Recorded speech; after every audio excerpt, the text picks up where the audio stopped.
Hello everybody, this is Lou from Hot Shots bringing you another war recap from the first war that we had this week between Hot Shots and Phil Datkom 1. It was an interesting war. We had a bit of a handicap on the top. We had two less eagles than the opponents had, but at the end of the day, we got more stars on Town Hall 10 plus than they had. As you can see, we had the entire war map clean until the top four, which were all Town Hall 10.5 or 11 bases, whereas they were struggling to clean the Town Hall 10 range. They did have, well, I don't know what to say, perhaps a little bit more of a lucky bounce on the top 2 and 3 bases. But at the end of the day, we could see that they were struggling on the Town Hall 11 versus Town Hall 10 dips as well. So I wanted to show you guys three very nice attacks from this war. Let's start with the first one, which is a true 10 against 10. This is going to be one of our longtime members, Coop, hitting base number 7, Casper. You can see he's bringing a very small kill squad, one golem only. He's loading up on the loons. He's got 25 loons and 3 hounds. You can see he's going for the exposed queen.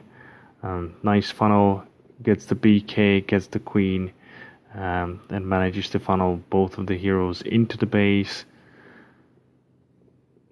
You can see the BK is activating the ability after the golem melts down under the Town Hall 10 defenses. He gets a wizard tower. Queen gets her ability activated. She gets another wizard tower that's going to play a huge role at the end of this raid. She gets one air defense, and when he can see the BK slowly dying out, he's starting to send the hounds and the loons clockwise. You can see he's doing it very nicely, very patiently. He's sending in the third hound. He's fighting the sweeper a little bit. The first group of loons are getting the first infernal tower, and at the same time he's reinforcing this first group with loons from the outside. Nice haste spells. Gets the core Tesla farm out very nicely. Soaks up all the bumps with the loons, which is a little bit unlucky, but this gives you a hound until the final defense, and then he's got a very lucky hound pop in the end, which gives him quite a lot of extra cleanup troops, and at the same time he has a peace of mind to drop one final loon, save one loon for the backhand cleanup, which is doing quite a nice chase with this giant here. You can see this was intended to be a cleanup troop, but still it's chasing the giant. Hey giant, please stop, please stop, please stop. No. And then here's another giant, which is chased by the lava pup, but the pup can shoot fast, but the loon just keeps chasing the giant. He's never gonna get him. I'm gonna spoil this one for you guys. He's never gonna get the giant. So at the same time, Coop gets a 3-star against the Town Hall 10 base. It's a popular base, but it's not easy to 3-star. We've seen a lot of fails on these bases. So let's jump to the next attack, which is going to be base number 9. And we're going to have our own Captain Hook attacking it. Hook is a new member, but we can already say that whenever he's going in, we're going to see a nice queen charge, queen walk, and he wasn't disappointing us this time either. Gets a very nice funnel, cheap funnel with one baby dragon. Then he puts the queen down on one side of an army camp, which is almost like a natural funnel, which is going to lead his queen into the base. And there he goes. He has fairly low heroes for Town Hall 10. It's only 35, which is against a fairly new Town Hall 10 base. So I would call this a fair matchup. He has to activate the ability here, which is a bit unlucky, but it is what it is. And then he's got Houndloom CC. He's going to have enough time to go against that.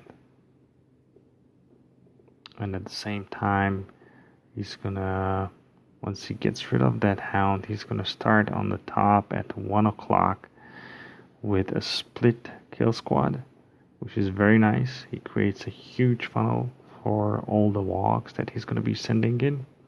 At the bottom, he's sending in a wizard to help the clean against the lava pops.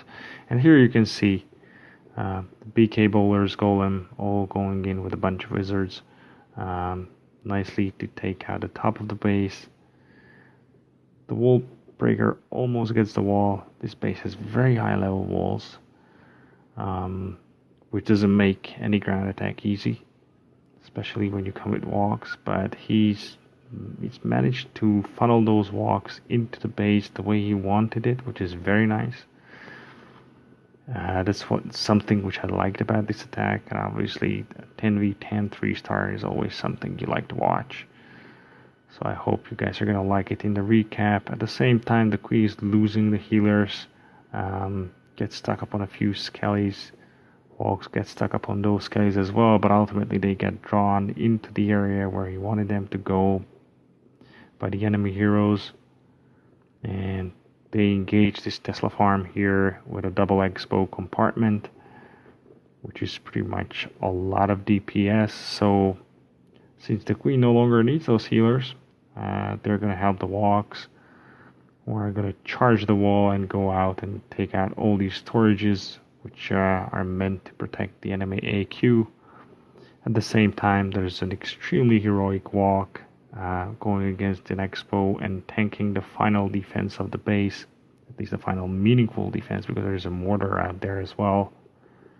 Now it's gone, but the walk is still tanking the archer tower, making sure that she plays tank until the rest of the walks come in and finish the base. Very nice attack hook. And the final attack is on Town Hall 9. It's going to be against base 17, Dave. And it's going to be our very own Kalesi hitting it with a Goboho.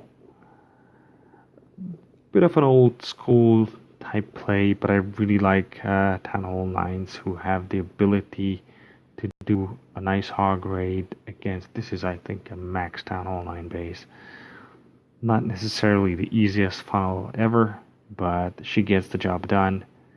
As you can see, she identifies where she needs to go in to hit the queen, to get the bow, to get a wizard tower, to get all the bowlers in.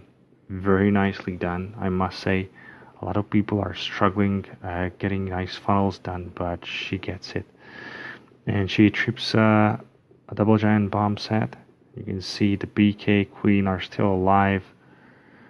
And then at the same time, she's sending in the hogs. They're gonna go counterclockwise. They get a first heal back from the bomb tower. And then they converge on that expo, taking it out really fast, which is essential when you want to do a hog raid on a Town Hall 9 base. The final heal misses a part of the hog pack, but it still gets enough of them healed so that they have plenty of hogs, more than enough to take out the final defenses of this base. And there you go. It's all said and done. You can see she has one BK in the green. She only activates the queen ability for the cleanup, and obviously to get that queen breaking through all the walls. And then she's got a lot of hogs for cleanup as well. On the top she had a few archers for cleanup as well. And here we go. Here is the rogue hog saying, never mind guys, we're not going to get a 2-star 99% because of a missed corner building. I'm going to take this gold mine out. And he does that with ease. Those nasty corner buildings, we don't like them. And at the same time, the troops finish the base. Very nice Town Hall 9 3-star from Kalesi against Dave. So that's it for the war recap now. A little bit of a showcase again of what we can do on Town Hall 9, Town Hall 10. We also had a fairly successful dip series. As you can see, our team had Q, which is a Town Hall 11, a 6-pack against Town Hall 10s. Our account number 2 Makita had 3-star against the Town Hall 10, and only Papit had a 99% unfortunate attack and a 77, which we could call the only fail really on dips. For me myself, I was here base number 4. I was doing Town Hall 11, so I had to go for the 2 stars there. Rest of it, very nice job. Special thanks to Victor for 2-starring base number 3 and 4. It's always very nice to see Town Hall 10 stepping up, clearing up Town Hall 11s. And also big thanks for the rest of the team. You guys had a very nice war again. We're on a 9-war win streak. We're still looking for a few members, perhaps 1 or 2 left. And again, please check in for further openings in the future as well. We're looking for war maniacs who like to play clan wars, who want to play in an adult war clan and speak English and have war experience. Thanks very much. Take care. Goodbye.